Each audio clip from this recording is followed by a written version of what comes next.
how to select brand name, username and domain name, because if you are doing any business with the help of anywhere तो definitely आपको brand name या आपका जो domain name है या आप user name है वो चुनना बहुत ज़्यादा इंपॉर्टेंट है, क्योंकि ये बहुत बड़ा रोल प्ले करता है अगर आप कोई भी बिजनेस कर रहे हो या पर्सनल ब्रांड क्रिएट कर रहे हो। बिकॉज नाम में ही तेजी है, बंदा बड़ा क्रेजी है। जब भी आप कोई भी चीज़ कहीं भी देख रहे होते हो तो उसका कुछ नाम होता है। अभी आप जहाँ पर बैठे हो उसका भी कुछ नाम है, आप जिस चीज़ में उसको देख रहे हो उसका भी कुछ नाम है। इसी तरीके से दुनिया के अंदर पे जो भी चीज़ है उसके कुछ ना कुछ स्पेसिफिक नाम है। बिकॉज नाम के ही बाद सारी चीज़ों को पहचाना जाता है, क्योंकि जैसे ही हमारे सामने कोई नाम आता है तो एक इमेजिनेशन आना स्टार्ट हो जाती है, हमारे दिमाग में एक पैटर्न बनना स्टार्ट हो जाता है। एग्जाम्पल के तौर पे बर्गर, आपके दिमाग में शायद कुछ आया होगा, पिज़्ज़ा, डॉग, कैट। तो जैसे ही हम कोई नाम लेते हैं तो स्पेसिफिक उस नाम के अकॉर्डिंग हमारे दिमाग के अंदर में इमेजिनेशन बनना स्टार्ट हो जाती है। इसलिए बोला जाता है कि अगर आप एक पर्सनल ब्रांड क्रिएट कर रहे हो या आप बिजनेस कर रहे हो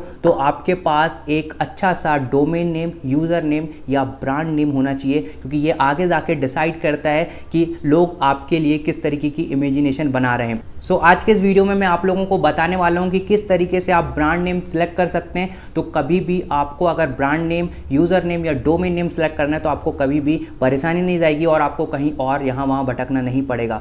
सो फर्स्ट जो स्ट्रैटेजी है जिसे बोलते हैं शॉर्ट, जब भी आप ब्रांड नेम या यूज़र नेम या फिर डोमेन नेम सेलेक्ट कर रहे हो तो आपका जो यूज़र नेम होना चाहिए वो बहुत ज़्यादा शॉर्ट होना चाहिए, क्योंकि अगर शॉर्ट नहीं होगा तो लोगों को याद रखने में बहुत ज़्यादा कन्फ्यूजन होता है। तो आपका जो ब्रांड नेम है वो शॉर्ट होना चाहिए। एग्जाम्पल के तौर पर ओयो, नाइकी, पूमा, ये बहुत शॉर्ट नेम है, बहुत आसानी से याद हो जाते हैं। सेकंड जो स्ट्रैटेजी है, आपका जो ब्रांड नेम है, आपका जो यूज़र नेम है बहुत ज़्यादा सिंपल होना चाहिए, कॉम्प्लेक्स नहीं होना चाहिए। और आपके जो यूज़र नेम या ब्रांड नेम के साथ आप सिंबल को ऐड मत करिए, क्योंकि वो सिंपल नहीं होता है। बड़े बड़े आप कर देते हो तो दिक्कत आती है। एग्जाम्पल के तौर पे ओला, ओयो, ऊबर बहुत ज़्यादा शॉर्ट हैं ये, और जितने ज़्यादा शॉर्ट हैं इसलिए ज़्यादा पॉपुलर होते चले जाते हैं। बहुत ज़्यादा सिंपल है और बहुत आसानी से लोग इन्हें याद कर लेते हैं। तो आपको जो भी ब्रांड नेम या यूज़र नेम आप यूज़ कर रहे हो, सिलेक्ट कर रहे हो, तो आपको उसको क्या करना है, आपको सिंपल रखना है। थर्ड जो स्ट्रैटेजी आती है, स्टेप आता है, बहुत इंपॉर्टेंट होता है। अगर आपका डोमेन नेम या यूज़र नेम के अंदर पे वर्बल पोटेंशियल है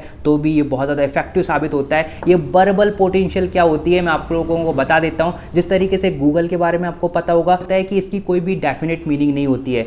पहले के टाइम में बोला जाता था कि अगर आपको कुछ भी सर्च करना है तो आप बोलते थे कि जाइए और इंटरनेट पे सर्च कर लीजिए, बट अभी के टाइम में क्या बोला जाता है, आप गूगल कर सकते हो। मतलब आपका जो वर्ड होता है, जो डोमेन होता है, उसकी कोई भी डेफिनेट मीनिंग नहीं होती है, तो उसको इस तरीके से यूज़ कर लेते हैं। फोर्थ जो स्ट्रैटेजी आती है बहुत ही अमेजिंग आती है कि आपका जो भी डोमेन नेम या यूज़र नेम या ब्रांड नेम है वो आपके बिजनेस कैटेगरी को शो करना चाहिए। अगर आपका domain name, business name show करता है बिजनेस कैटेगरी को तो ये बहुत आसान हो जाता है लोगों को समझने में कि आप एक्चुअल देते क्या हो। जैसे एग्जांपल के तौर पे पिज़्ज़ा हट, ये क्या कर रहे हैं, पिज़्ज़ा हट। यहाँ पर सामने वाले को समझ में आ जा रहा है कि इनका जो बिजनेस है वो पिज़्ज़ा से रिलेटेड है। सेकंड जो आता है बर्गर किंग, बर्गर किंग, यहाँ पर आपको समझ में आ रहा है कि यानी ये जो बिजनेस कर रहे हैं ये बर्गर से रिलेटेड है। या फिर चाय सुट्टा, चाय सुट्टा की फ्रेंचाइजी बहुत ज़्यादा चल रही है इंडिया के अंदर पे, खासकर समझ में आ जाता है कि यहाँ पर ये चाय सर्व करते हैं। नेक्स्ट जो स्ट्रैटेजी आती है बहुत ही ज़्यादा इंपॉर्टेंट हो जाती है कि आप जो यूज़र नेम सेलेक्ट कर रहे हो वो अपने नाम पर भी रख सकते हो, आप उसे पर्सनलाइज कर सकते हो।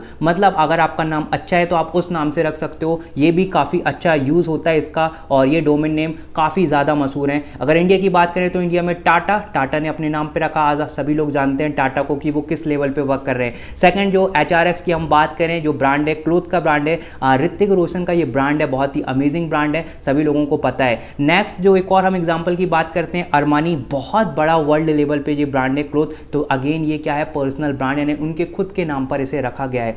बट अगर आप लोग कुछ इस तरीके का नाम रख रहे हो, एग्जाम्पल के तौर पर शाहरुख आपने रख लिया है, बट यू नो दैट कि शाहरुख जो है ऑलरेडी शाहरुख खान एक्टर है, तो आपका थोड़ा सा ब्रांड इफेक्ट हो सकता है। तो आपको वहाँ पर डोमेन एक्सटेंशन का यूज़ करना पड़ेगा, मैं आगे बताऊंगा, उससे आपको क्लियर हो जाएगा।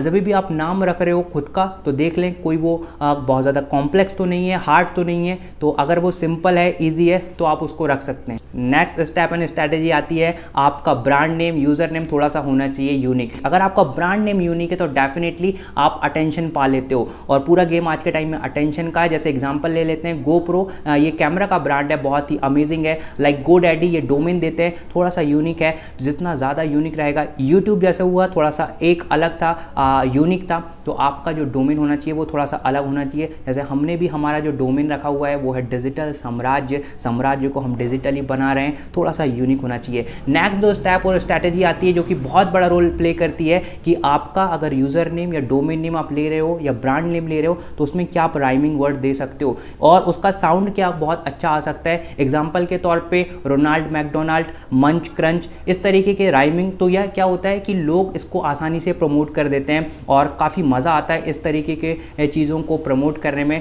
तो आप चेक कर सकते हो आपके ब्रांड के अंदर पे क्या राइमिंग वर्ड है, क्या साउंड काफ़ी अच्छा आता है, ये बहुत इंपॉर्टेंट है। नेक्स्ट स्ट्रैटेजी आती है जो कि बहुत बड़ा और बहुत इंपॉर्टेंट स्ट्रैटेजी होती है। आप जो भी यूज़र नेम रखते हो आप ये ध्यान नहीं देते हो कि उसकी मीनिंग क्या है। आप इंडिया के अंदर पे अगर आप कोई भी चीज़ का मीनिंग देख रहे हो बट उसकी मीनिंग कुछ और है, एग्जाम्पल के तौर पे आपने कोई भी नाम रखा, उसकी मीनिंग इंडिया पे कुछ और है और दूसरे देश पे कुछ और, इफेक्ट गलत पड़ेगा। जब भी आप ब्रांड नेम यूज़ करते हो तो आपको चेक करना चाहिए कि उसकी मीनिंग क्या है। सही मीनिंग नहीं है, दिक्कत आएगी, क्योंकि मीनिंग बहुत बड़ा रोल प्ले करती है जब आप एक बड़ा ब्रांड बन जाते हो। नेक्स्ट स्टेप आता है डोमेन एक्सटेंशन, जिसके बारे में मैंने बात करा था। ये क्या होता है डोमेन एक्सटेंशन, इसको समझते हैं। लाइक आप अगर फूड के इंडस्ट्री पे काम कर रहे हो और आपका नाम अंकित है तो आप लाइक अ फूडी अंकित के नाम से अपना स्टार्ट कर सकते हो। डोमेन एक्सटेंशन होता है फूडी वर्ड जो है, जो कीवर्ड है बहुत ज़्यादा पॉपुलर है, काफ़ी सर्च होता है, तो आप कुछ इस तरीके के एक्सटेंशन यूज़ कर सकते हो। डोमेन एक्सटेंशन का यूज़ हमने भी करा है, जैसे कि साम्राज्य था, हमने उसको डिजिटल से कनेक्ट करा, डिजिटल साम्राज्य बन गया। तो एक हाई स्पेसिफिक कीवर्ड को आप अपने नाम से या फिर आप जो भी नया सोच रहे हो उससे कनेक्ट करके अपने नाम को एक नई पहचान दे सकते हो। ये काफ़ी पॉपुलर है। नेक्स्ट स्टेप आता है जो कि बहुत ज़्यादा इंपॉर्टेंट आता है, जैसे कि बहुत सारे लोग गलती कर देते हैं कि अपना जो डोमेन नेम होता है, यूज़र नेम होता है, वो स्पेसिफिक कर देते हैं किसी भी पर्टिकुलर एरिया के लिए, कि जयपुर के लड्डू, तो जयपुर के लड्डू के ही लिए फेमस है, वो आप एक्सपांड नहीं कर सकता, तो आपको कुछ इस तरीके के नाम नहीं रखना है। नेक्स्ट जो स्ट्रैटेजी आती है बहुत इंपॉर्टेंट होती है। जब भी आप कोई भी डोमेन नेम ले रहे हो तो आप पहले सर्च कर लीजिए इंटरनेट के अंदर पे कि वो अवेलेबल है या नहीं है। ब्रांड नेम आप चेक करिए, आप ट्रेडमार्क लीजिए। बहुत सारी गलती होती है, हम इतनी मेहनत करते हैं और पता चलता है कि कोई और जो है आपके ब्रांड नेम के ऊपर में वर्क कर रहा है, तो दिक्कत हो जाएगी। आप थेसेरस पे आप सर्च कर सकते हो, डिक्शनरी, बहुत सारी वेबसाइट है, डिस्क्रिप्शन में मैं लिंक दे दूंगा, वहां पर आप जाकर सर्च कर सकते हो। नेक्स्ट स्टेप आता है जब भी आप ब्रांड के ऊपर में काम कर रहे हो तो आप देखिए जो बहुत टॉप 20 ब्रांड्स हैं उनके ऊपर में रिसर्च करिए, किस तरीके से उन्होंने अपना नाम को आइडेंटिफाई करा, किस तरीके से वो ब्रांड बने। एग्जाम्पल के तौर पे नाइकी, पूमा, एडिडास, बहुत सारे और भी आपको ब्रांड मिल जाएंगे, अमेजॉन, गूगल, एप्पल। इनके पीछे में एक बहुत बड़ी थ्योरी थी, इन्होंने दिमाग लगाया सारी चीज़ें। तो आपको टॉप 20 ब्रांड्स के ऊपर में रिसर्च करोगे, अगर आपको बिल्कुल समझ में नहीं आ रहा तो आपको पता चल जाएगा कि यार ब्रांड के ऊपर में कैसे रिसर्च करते हैं। नेक्स्ट स्टेप आता है कि आपका जो डोमेन नेम है, यूजर नेम है या ब्रांड नेम है वो कैची होना चाहिए, लाइक आप मिंत्रा, पेटीएम, लाइक आप पेपल, इस तरीके के बहुत ज़्यादा कैची है, बहुत आसानी से पकड़े जा सकते हैं, लोगों को मज़ा आता है। मिंत्रा मंत्र से कनेक्टेड करता है, बहुत अच्छा लगता है, कैची नेम होगा, बहुत अच्छा हो जाएगा। क्या आपका डोमेन नेम, आपका ब्रांड नेम डिज़ायर को बता रहा है या डिज़ायर को फुलफिल कर रहा है, लाइक शादी.com, जहाँ पर समझ में आ रहा है एक जो शादी हो रही उसको वो वहाँ पर डिज़ायर है उसको फुलफिल कर रहे हैं। जीवनसाथी.com भी बोला जाता है, या फिर car-देखो.com, कार आपकी जो डिज़ायर है, आप जो चाहते हो उसको वहाँ पर वो फुलफिल कर रहा है। तो कुछ इस तरीके से आप सारी चीज़ों को अगर आप अप्लाई करते हो तो डेफिनेटली आप लोगों को ब्रांड नेम, यूज़र नेम या डोमेन नेम लेने में कोई भी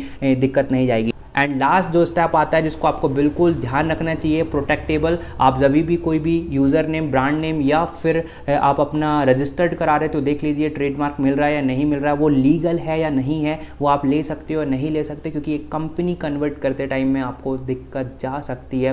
तो ये सारी चीज़ों को आपको ध्यान रखना चाहिए। सो यहाँ पर आप लोगों के लिए एक होमवर्क है कि आपको क्या करना है, आप डिसाइड करिए आपने जो भी डोमेन नेम लिया है क्या ये सारी चीज़ों को वो फुलफिल कर रहे हैं। कमेंट सेक्शन में बताइए आपने आपके लिए ऐसा कौन सा डोमेन नेम या ब्रांड नेम सोचा है जो यूनिक है। सो आई होप कि आप लोगों को ये वीडियो पसंद आई हो। नेक्स्ट वीडियो में मिलते हैं नेक्स्ट और इंटरेस्टिंग टॉपिक के साथ, तब तक के लिए take care and good bye.